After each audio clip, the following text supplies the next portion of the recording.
Hello प्यारे विद्यार्थियों। आज का जो आपका टॉपिक रहेगा आंग्ल मैसूर युद्ध रहेगा। हम पढ़ रहे थे आधुनिक भारत। आधुनिक भारत से हमने पढ़ा था मध्यकालीन भारत और उससे पहले हमने प्राचीन भारत पढ़ा था। जो बच्चे पहले लेक्चर में आए हैं, आज फर्स्ट टाइम आए हैं, तो अपने पीछे की क्लासेस देख सकते हैं। और जो पीछे से लगातार क्लासेस देखते आ रहे हैं, तो आज अगली क्लास आपकी रहेगी ये कि आंग्ल मैसूर युद्ध के बारे में। और आधुनिक भारत में आज हम जो पढ़ेंगे आंग्ल मैसूर युद्ध में, तो आज पढ़ेंगे हम हैदर अली के बारे में, टीपू सुल्तान के बारे में। और ये जो आंग्ल मैसूर युद्ध होते हैं, ये 4 आंग्ल मैसूर युद्ध होते हैं। और चौथे आंग्ल मैसूर युद्ध में टीपू सुल्तान की मृत्यु हो जाती है और दूसरे आंग्ल मैसूर युद्ध के दौरान हैदर अली की मृत्यु। दूसरे में इनकी मृत्यु हैदर अली की, ये हैदर अली है। और चौथे में टीपू सुल्तान की मृत्यु हो जाती है और मैसूर साम्राज्य का पतन हो जाता है। दरअसल हमने जो इस सीरीज का प्रारंभ किया था, ये सीरीज हमने चलाई थी HCS 2023 के एग्जाम को लेकर। ऐसा इसलिए बिल्कुल नहीं है कि सिर्फ इसी एग्जाम में ये काम आएगी। आप यूपीएससी दे रहे हो और किसी स्टेट से पीसीएस जैसे RAS, यूपी पीसीएस या कोई भी आप जैसे JRF नेट या UGC नेट जो भी आप एग्जाम दे रहे हो, तो इतिहास विषय में यहाँ से कंटेंट आपका काफी मतलब भरोसेमंद साबित होगा और अच्छे से अच्छा कंटेंट हमने आपके लिए इकट्ठा किया है। तो इसका PDF आप डाउनलोड कर सकते हो ऐप शिक्षा युग 2.0 से। ऐप का लिंक नीचे दिया है और वैसे भी आप प्ले स्टोर से ऐप सर्च कर सकते हो शिक्षा युग 2.0 करके। आज जो हम पढ़ेंगे मैसूर विजय, और मैसूर विजय का मतलब 1761 से लेकर 1799 तक का समय रहता है मैसूर का। पूरी की पूरी कहानी पढ़ेंगे, फैक्ट्स पढ़ेंगे। ऐसा नहीं कि हम कहानी पढ़ के निकल जाए, फैक्ट्स मैच नहीं होंगे आपके एग्जाम में। यहां से आपके 1-2 क्वेश्चन हमेशा बन जाते हैं, तो फैक्ट्स भी जरूरी है और आपके लिए कहानी भी जरूरी है। तो देखते हैं यहाँ पे क्या है। विजयनगर के बाद हमने पीछे मध्यकालीन भारत में विजयनगर साम्राज्य पढ़ा था। विजयनगर का पतन जब हो जाता है, तो उन्हीं के अवशेषों पर एक नए राज्य का उत्थान होता है, उदय होता है, जिसका नाम है कौन सा? मैसूर राज्य।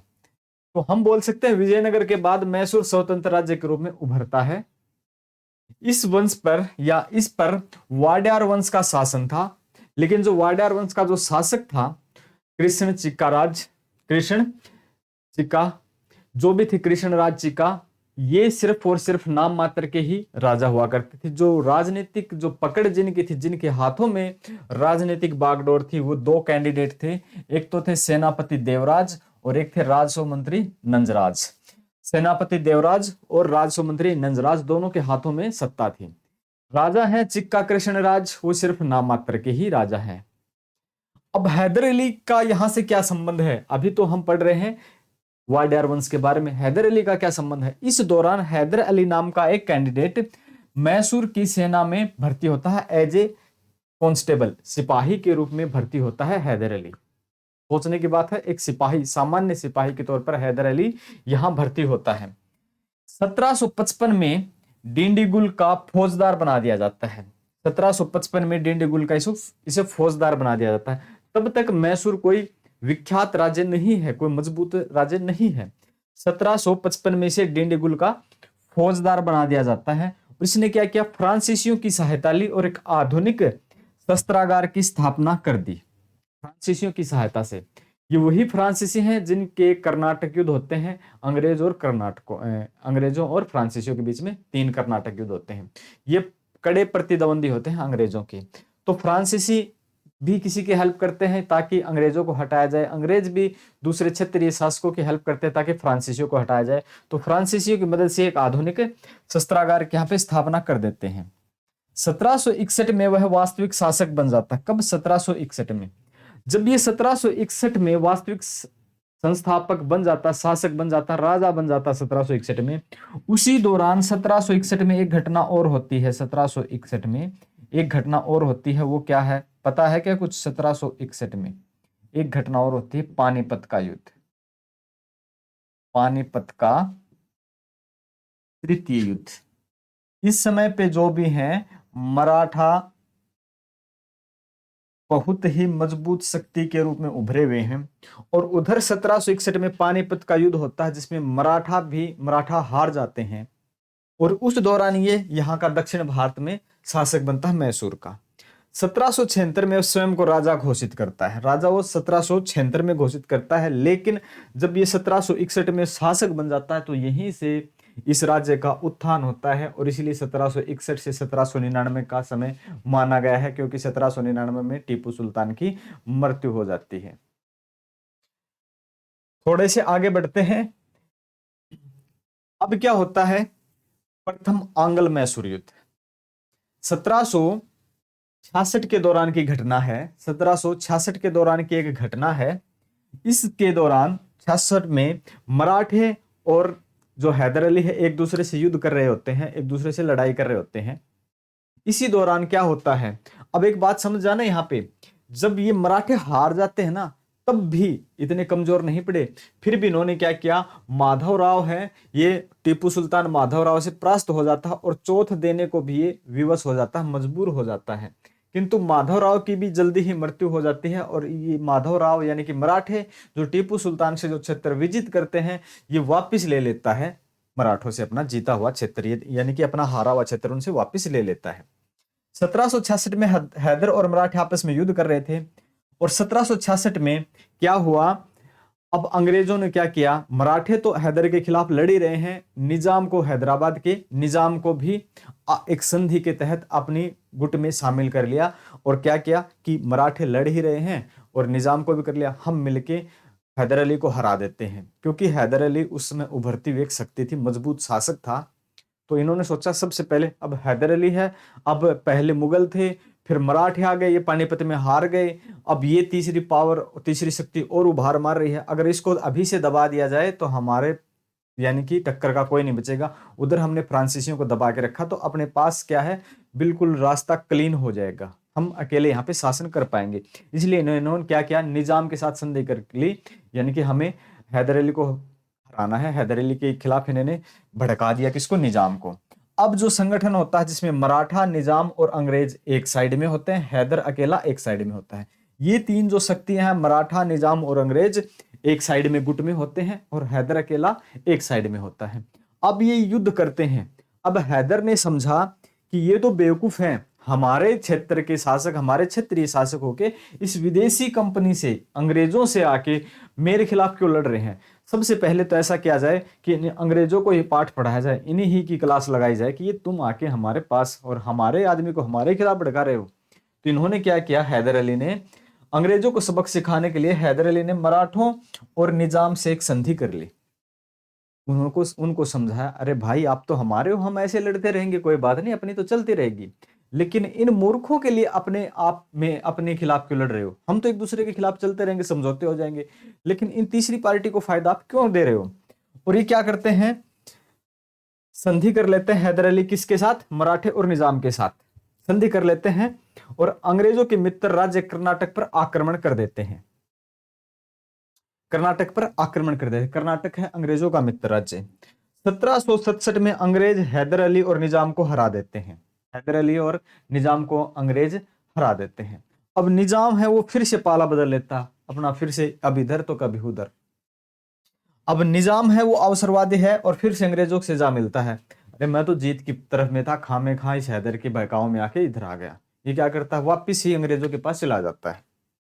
अब वापिस वहां चला गया, तो अब इसको क्या, हैदर अली को लगता है धोखा कि यार इस धोखेबाज आदमी का क्या किया जाए, कभी उनकी तरफ से लड़ता, कभी मेरी तरफ से लड़ता, फिर उनकी तरफ से है, इसका कोई स्टैंड ही नहीं है। तो सबसे पहले इसी को सबक सिखाना पड़ेगा। इसने क्या किया, हैदर ने अंग्रेजों पर आक्रमण कर दिया इस धोखे का जवाब देने के लिए, और मैंगलोर में एक बंबई से एक सैन्य टुकड़ी आई थी जो बिल्कुल प्रशिक्षित और बिल्कुल मजबूत थी कि हाँ ये किसी को भी हरा सकते हैं, यानी कि एक कमांडो टाइप के मान सकते हो आप। लेकिन हैदर अली ने क्या किया कि हैदर अली अपने पूरे जोश और हवा, पूरे जोश में थे, और इन्होंने क्या किया, इस सैन्य टुकड़ी को हरा दिया, बुरी तरह परास्त कर दिया। अब क्या हो गया, 1769 तक हैदर ने अंग्रेजों को मद्रास तक धकेल दिया, यानी कि ये जो भारत का कुछ नीचे का जो क्षेत्र है,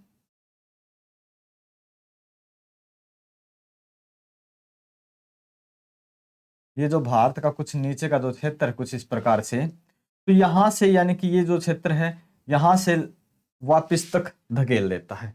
चलो भाई वापिस चलो, वापिस चलो, यहाँ क्या करने आ रहे हो आप, ठीक है। ये क्या करता है, मद्रास तक वापिस धकेल देता है, मद्रास तक वापिस धकेल देता है और एक दूसरे का साथ दे, ये क्या करता है, धकेल देता है। अब क्या होता है, अब अंग्रेजों को लगता है कि भाई तुम्हारी जमी जमाई सत्ता है, अब वो हाथों से जा सकती है, तुम अपने हाथों से सत्ता जा सकती है, तुम्हारे हाथों से, तुम्हारे हाथ खाली हो सकते हैं, अब कुछ नहीं बचेगा। अब अपने अस्तित्व का खतरा देखते हुए उनको पता था कि हैदर अब पूरे जोश में, अब तुम्हें छोड़ने वाला नहीं है। ये क्या करते हैं, हैदर का गुस्सा देखते हुए अंग्रेज क्या करते हैं, भाई कोई बात नहीं है, हमारा अस्तित्व खतरे में है, ऐसा तो उसको बोलते नहीं, लेकिन उनको पता चल जाता है कि हमारा अस्तित्व खतरे में है, और उससे समझौता कर लेते हैं हैदर अली से कि भाई कोई बात नहीं, हम संधि कर लेते हैं, आगे से हम ऐसी कोई लड़ाई नहीं करेंगे, तो जिसको बोलते हैं मद्रास की संधि। और मद्रास की संधि कर लेते हैं, और इस संधि के तहत क्या करते हैं, हम एक दूसरे के जो जीते क्षेत्र हैं, अब वो तो क्षेत्र तो जीते नहीं थे, हम एक दूसरे की बात से सहमत होते हैं, और आगे जो भी कोई भी तीसरी पार्टी हमारे खिलाफ अगर हम पर कोई आक्रमण करेगा तो हैदर तुम हमारा साथ देना, और तुम पर कोई आक्रमण करेगा तो अंग्रेज कह रहे हैं कि हम तुम्हारा साथ देंगे, हम दोनों एकजुट होकर काम किया करेंगे, आगे से हम ऐसा कोई वाद विवाद नहीं करेंगे, ऐसा इनको ये भरोसा दिलाते हैं। लेकिन ये भरोसे के लायक है नहीं, कहीं भी पूरे इतिहास में आप देख लेना, ये कहीं भी अपने भरोसे के लायक नहीं रहते हैं ये। तो ये हैदर अली मान लेता चलो कोई बात नहीं है, ठीक है, समझौता हो गया, आगे से तुम्हारी हमारी कोई लड़ाई नहीं होगी। ऐसी कुछ कंडीशन होती है।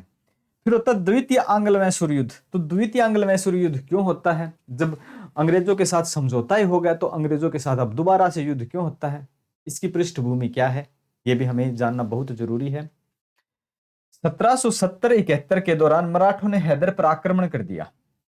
आंग्ल युद्ध तो 1780 से 84 में होता है, लेकिन क्या होता है 1770-71 में मराठों ने हैदर पर आक्रमण कर दिया। अब ये जो संधि थी, इस संधि के तहत अंग्रेजों को किसका साथ देना था, हैदर का, क्योंकि संधि के तहत, मद्रास की संधि के तहत अंग्रेजों को हैदर का साथ देना था। लेकिन क्या होता है, ये हैदर का साथ नहीं देते हैं। तो संधि के तहत अगर ये साथ नहीं देंगे, कहेगा भाई आ जाओ, हम पर आक्रमण हुआ, तुमने कहा था कि तुम साथ दोगे हमारा, अब तुम साथ नहीं दे रहे, तो हैदर अली तो परेशान हो जाता है, तुम तो अपनी बात से मुकर गए। ऐसी कुछ घटना होती है। मद्रास की संधि के तहत अंग्रेजों को हैदर की सहायता करनी थी, लेकिन सहायता न करने पर दोनों के बीच फिर संबंध बिगड़ जाते हैं, फिर से संबंध बिगड़ गए, तुम तो अपनी बात पर रुकने वाले हो नहीं, तुम तो स्टैंड वाले आदमी हो नहीं, तो यहां से संबंध बिगड़ जाते हैं। अब क्या करता है हैदर, तो मराठों ने यहां पे जो आक्रमण जो किया था 1770-71 में, अब ये मराठों के साथ एक संधि कर लेता है हैदर कि भाई इन अंग्रेजों का कोई स्टैंड नहीं है, ये कभी भी किसी के पास जा सकते, किसी हमें लड़वा रहे हैं, आप मेरे पक्ष में आ जाओ, हम क्षेत्रीय शासक हैं और हमें तो यहीं रहना है। 1780 में हैदर ने क्या किया, कर्नाटक में अर्काट पर आक्रमण कर दिया, और अर्काट पर आक्रमण करने के बाद ही द्वितीय आंग्ल मैसूर युद्ध की शुरुआत हो जाती है। इस युद्ध में निजाम और मराठों ने भी उसका साथ दिया। अब इसने क्या किया था हैदर ने, भाई अंग्रेजों का कोई स्टैंड नहीं है, निजाम को भी और मराठों को अपने साथ मिला लिया था। अब इनको पता था कि अंग्रेजों को पता था क्या होने वाला है, क्योंकि कर्नल बेली को हराकर अर्काट पर अधिकार भी कर लिया था। इसने, हैदर ने। तत्कालीन गवर्नर थे वॉरेन हेस्टिंग्स। गवर्नर कौन थे, वॉरेन हेस्टिंग्स। अब इसको समझ में आया कि अगर हमने अभी कोई समझौता नहीं किया या हमने मराठे या निजाम को इससे अलग नहीं किया, तो तीनों की तीनों पार्टियां मिलकर हमारे अस्तित्व को फिर से खत्म कर सकती हैं। तो ये क्या करता है, आयरकुट को दक्षिण भेजता है, आयरकुट को दक्षिण भेजता है, और आयरकुट ने अपनी कूटनीति का सहारा लिया और मराठों में महादजी सिंधिया और निजाम को अंग्रेजी गुट से अलग कर दिया। महादजी सिंधिया से और निजाम से समझौता कर लेता है और अपने पक्ष में कर लेता है, उनसे अलग निकाल देता है। इसी संधि के तहत अब क्या हो जाता है, हैदर फिर से अकेला हो गया, क्योंकि तीन पार्टी थी, हैदर फिर अकेला हो गया, ये दो एक साइड में हो गए। 1761 में हैदर और आयरकुट के मध्य पोर्टोनोवा का युद्ध होता है। अब क्या होता है, अब आयरकुट ने क्या किया, दोनों दो पार्टियों को अलग कर दिया, हैदर को अकेला छोड़ दिया। हैदर और अंग्रेजों के बीच अब युद्ध होता है। हैदर और अंग्रेजों की तरफ से कौन है, आयरकुट है। कौन लड़ रहा है, आयरकुट। और जिस जगह पे युद्ध होता है, जिस स्थान पे युद्ध होता है, उस स्थान का नाम है पोर्टोनोवा। क्या नाम है, पोर्टोनोवा। 1782 में यहां युद्ध करते हुए हैदर अली की मृत्यु हो गई। हैदर अली की क्या हो गई, मृत्यु हो गई। द्वितीय आंग्ल मैसूर युद्ध के दौरान हैदर अली की मृत्यु हो जाती है। अब उसका पुत्र है कौन, टीपू सुल्तान। टीपू सुल्तान क्या करता है, युद्ध जारी रखता है अंग्रेजों के खिलाफ। लेकिन इसी समय एक घटना और हो जाती है, क्योंकि फ्रांसीसी और अंग्रेज यूरोप में एक दूसरे के खिलाफ लड़ रहे हैं। उसी दौरान यूरोप की एक संधि हो जाती है, जिसके कारण फ्रांसीसी युद्ध से अलग हो जाते हैं। उधर दोनों को, फ्रांसीसियों को और अंग्रेजों का जो युद्ध चल रहा था वो शांत हो जाता है। तो यहाँ फ्रांसीसी अंग्रेज जो इसके हैदर अली टीपू सुल्तान के जो साथ में थे, क्योंकि हैदर अली की मृत्यु हो गई, टीपू सुल्तान शासक हो जाता है, तो ये इनसे भी अलग हो जाते, भाई हमारा वहां समझौता हो गया तो यहाँ भी हो गया, हम कोई भी लड़ाई नहीं लड़ेंगे एक दूसरे से। तो यहां से फ्रांसीसी भी युद्ध से अलग हो गए और इनके पिता की यानी कि हैदर अली की भी मृत्यु हो जाती है। अब टीपू सुल्तान को लगता है कि हम ज्यादा दिन तक युद्ध जारी नहीं रख सकते, और उधर से अंग्रेजों को भी लगता है कि हम ज्यादा दिन युद्ध जारी नहीं रख सकते, अब हमें कोई ना कोई समझौता कर ही लेना चाहिए, जिस स्थान पे है वहीं पे हमें रुक जाना चाहिए। तो 1784 में मैंगलोर की एक संधि होती है, जिसके तहत दोनों एक दूसरे के विजित क्षेत्र लौटाने की सहमति जताते हैं। ये जो मैंगलोर की संधि होती है द्वितीय आंग्ल मैसूर युद्ध के दौरान, कि हमने आपके जो क्षेत्र जीते हैं हम आपके क्षेत्र वापस लौटा देंगे, आपने हमारे जो क्षेत्र जीते हैं वो आप हमें वापस लौटा दो, ऐसी संधि करते हैं। लेकिन इस संधि से युद्ध तो समाप्त हो जाता है दूसरा, लेकिन टीपू सुल्तान है वो किसी भी कंडीशन में संतुष्ट नहीं है कि क्षेत्र हमारे थे, तुम तो बाहर से आए हो। अभी टीपू सुल्तान को यह बात हजम नहीं होती है। तो तीसरे आंग्ल मैसूर युद्ध की यहीं से शुरुआत होती है। तो उसकी पृष्ठभूमि देखते हैं, तीसरा आंग्ल मैसूर युद्ध कैसे होता है। तृतीय आंग्ल मैसूर युद्ध, टीपू मैंगलोर की जो संधि हुई थी, ये वाली संधि, इससे ये संतुष्ट नहीं था, इससे ये संतुष्ट नहीं है। क्लियर है, इस संधि से ये संतुष्ट नहीं है, ये इससे संतुष्ट नहीं था। अब इसको लगता है कि ये तो हमारे साथ गलत हुआ है। इसने क्या क्या, कुस्तुनतुनिया और फ्रांस और अफगानिस्तान में अपने दूत भेजे और उनसे सहायता मांगी। कुस्तुनतुनिया फ्रांस से में अपने दूत भेजते हैं और उनसे सहायता मांगते हैं। अंग्रेजों ने क्या किया,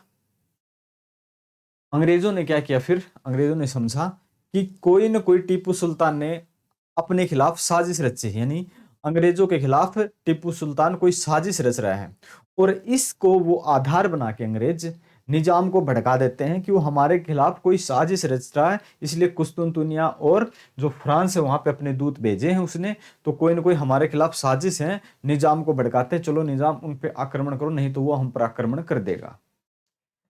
अंग्रेजों ने इसी को आधार बनाकर टीपू के उनके खिलाफ फ्रांसीसियों से कोई गुप्त समझौता किया है। इस कारण अंग्रेजों ने निजाम को फिर से टीपू के खिलाफ तैयार कर दिया। टीपू ने इसे संधि का उल्लंघन समझा और 1789 में त्रावणकोर पर आक्रमण कर दिया। जब निजाम इनके खिलाफ युद्ध करने को तैयार हो जाता है, अब टीपू सुल्तान को लगता है कि ये तो संधि का उल्लंघन हो गया, मैंने तो उनके साथ पत्र व्यवहार किया था, मित्रता की थी, हाँ मैंने तो आपके खिलाफ कोई साजिश नहीं रची, आपने तो मेरे खिलाफ निजाम को भड़का ही दिया है। तो यहाँ पे क्या करता है, त्रावणकोर पर आक्रमण कर देता है, त्रावणकोर पर आक्रमण कर देता है। त्रावणकोर का राजा है जो अंग्रेजों का मित्र है, त्रावणकोर का राजा अंग्रेजों का मित्र होता है। अब अंग्रेजों के मित्र राज्य पर जब प्रहार होगा तो अंग्रेज तिलमिलाएंगे। अंग्रेजों ने क्या किया, टीपू के आक्रमण को आधार बनाकर मराठा और निजाम से संधि कर ली। अब क्या कर लिया अंग्रेजों ने, देखो हमारे बीच संधि हुई थी और टीपू सुल्तान ने संधि का उल्लंघन किया है, आपको हमारा साथ देना चाहिए। टीपू सुल्तान के खिलाफ भड़का दिए दोनों, कौन, मराठे और निजाम। अब फिर से निजाम और मराठे किसके खिलाफ हो गए, टीपू सुल्तान के। पहले उनके पिता हैदर के खिलाफ थे। सॉरी, यहाँ पे 1700 आना चाहिए भाई, गलती से यहाँ पे कुछ, यहाँ कितना आना चाहिए, 1790, 1900 नहीं, 1790।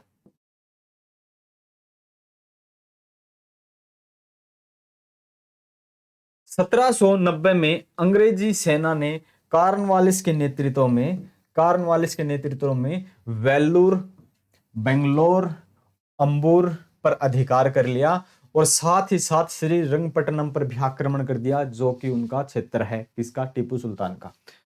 अब क्या हो जाता है, इस पर आक्रमण कर दिया, लेकिन वर्षा ऋतु प्रारंभ हो जाते हैं, जिस कारण अंग्रेज और ये हैं यानी कि अभियान जारी नहीं रख सकते। हर रोज जब बारिश हो रही है तो युद्ध करने का मौका ही नहीं मिलता।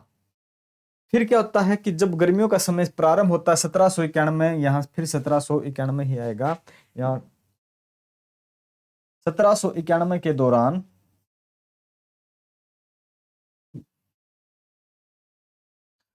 1791 की गर्मियों में टीपू ने कोयम्बटूर पर अधिकार कर लिया। जब वर्षा ऋतु खत्म हो गई तो कोयम्बटूर पर अधिकार कर लिया और फिर से युद्ध की फिर से युद्ध का प्रारंभ कर दिया, फिर से युद्ध की शुरुआत कर दी। 1792 में कॉर्नवालिस ने टीपू के श्रीरंगपट्टनम किले को घेरते हुए संधि के लिए मजबूर कर दिया। 1792 में क्या हुआ, कॉर्नवालिस ने ऐसा प्रोग्राम रचा कि अब टीपू सुल्तान मजबूर हो जाता है, क्योंकि चारों तरफ से किले को घेर लिया जाता है, या तो आप संधि करोगे नहीं तो युद्ध होगा, आप मारे जाओगे, हम आपका विनाश कर देंगे। अब टीपू सुल्तान समझता है कि कुछ समय के लिए रोका जाए, ये जो अपने पड़ोसी राज्य हैं तो अपना साथ देंगे नहीं, बाहर से कुछ हेल्प लेते हैं, एक बार के लिए संधि कर लेते हैं। और ये संधि है बड़ी ही इनके लिए शर्मनाक संधि साबित होती है टीपू सुल्तान के लिए। तो देखते हैं संधि क्या है। संधि के बारे में, श्रीरंगपट्टनम की संधि होती है 1792 में।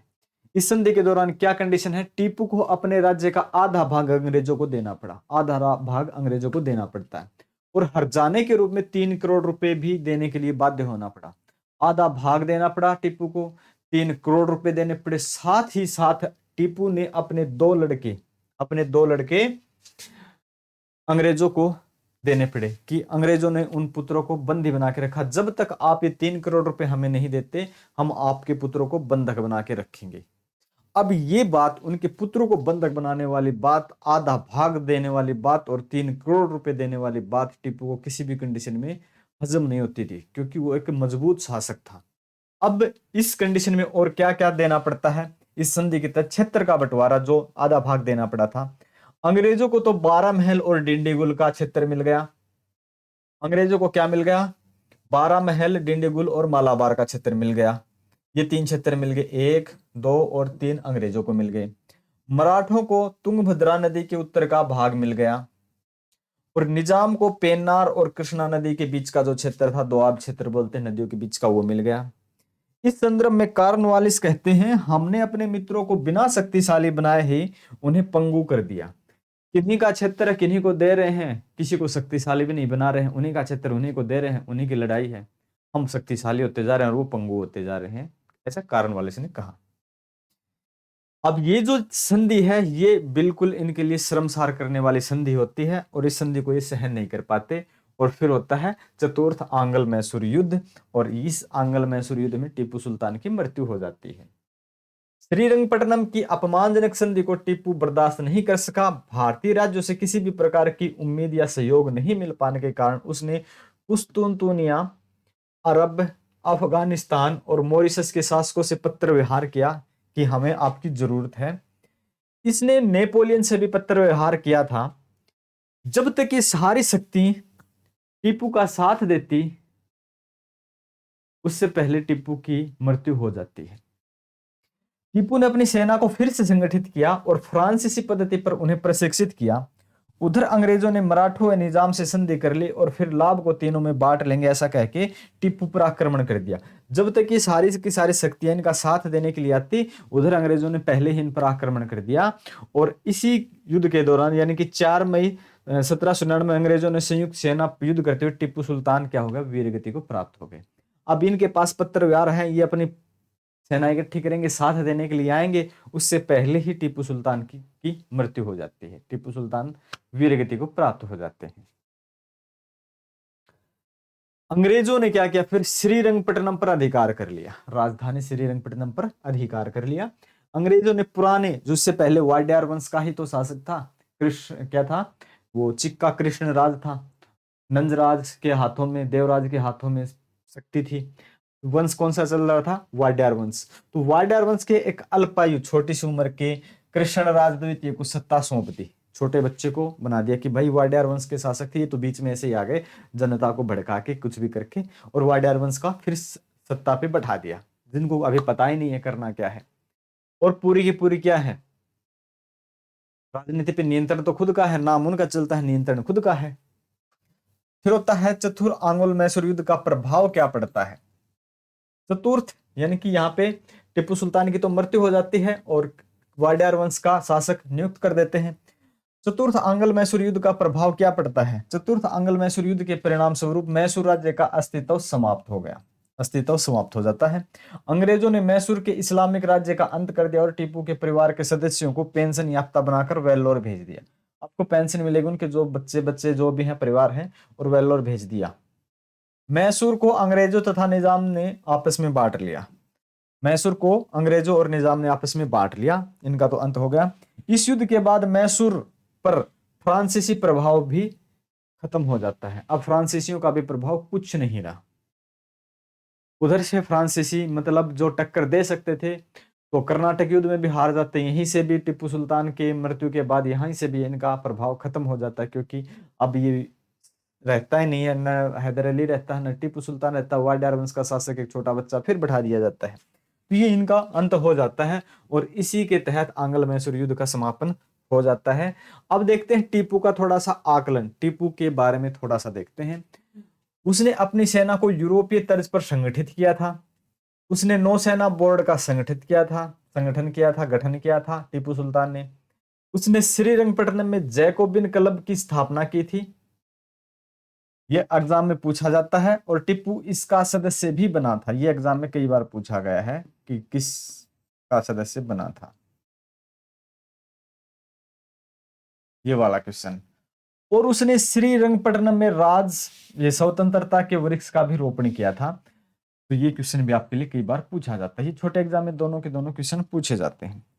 तो आज जो हमने पढ़ा है वो देखा कि हैदर अली के बारे में, आंग्ल मैसूर युद्ध जो 4 हुए उनके बारे में, टीपू सुल्तान के बारे में, तो बिल्कुल डिटेल से हमने पढ़ा। अगर ये जितने फैक्ट्स और जितनी कहानी मैंने आपको बताई है, इसको आप आराम से समझ के फैक्ट्स आप याद कर ले, तो इनसे बाहर कुछ नहीं मिलता एग्जाम में।